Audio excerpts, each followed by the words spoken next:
বলিউডের তারকাদের নানা মন্তব্য প্রায় শিরোনাম হয়, তবে কিছু মন্তব্য সময়ের সঙ্গে হারিয়ে না গিয়েও বরং আরও বেশি আলোচিত হয়ে ওঠে। তেমনই একটি ঘটনা অভিনেত্রী সোনাম কাপুরের করা আন্টি মন্তব্য, যা একসময় ঐশ্বরিয়া রায় বচ্চনকে ঘিরে ব্যাপক বিতর্কের জন্ম দিয়েছিল।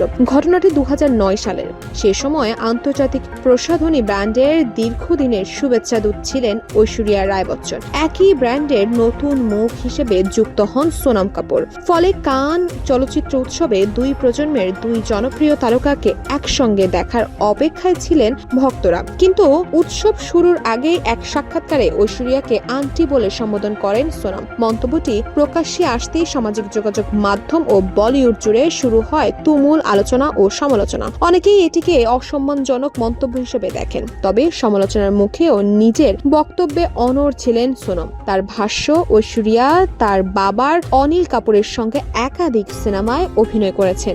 সেই পারিবারিক সম্পর্কের জায়গা থেকেই তিনি তাকে আন্টি বলে সম্বোধন করেছিলেন। এতে কোনো ধরনের অসম্মানের উদ্দেশ্য ছিল না বলে দাবি করেন অভিনেত্রী। যদিও সোনামের এই ব্যাখ্যা খুব একটা গ্রহণযোগ্যতা পায়নি। ঐশ্বরিয়ার ভক্তদের পাশাপাশি বলিউডের অনেকে বিষয়টিকে অপেশাদার আচরণ হিসেবে দেখেছিলেন। সে সময় এমন গুঞ্জনও ছড়ায়, মন্তব্যে বিরক্ত হয়ে কান চলচ্চিত্র উৎসবে সোনামের সঙ্গে একই মঞ্চে উপস্থিত হতে অনাগ্রহ প্রকাশ করেছিলেন ঐশ্বরিয়া। যদিও এই বিষয়ে আনুষ্ঠানিকভাবে কেউই মুখ খুলেনি। পরবর্তীতে সময়ের সঙ্গে দুই অভিনেত্রীর সম্পর্ক স্বাভাবিক হয়ে যায়, এমনকি সোনামও ইঙ্গিত দেন বিষয়টি আরও পরিণতভাবে সামাল দেওয়া যেত।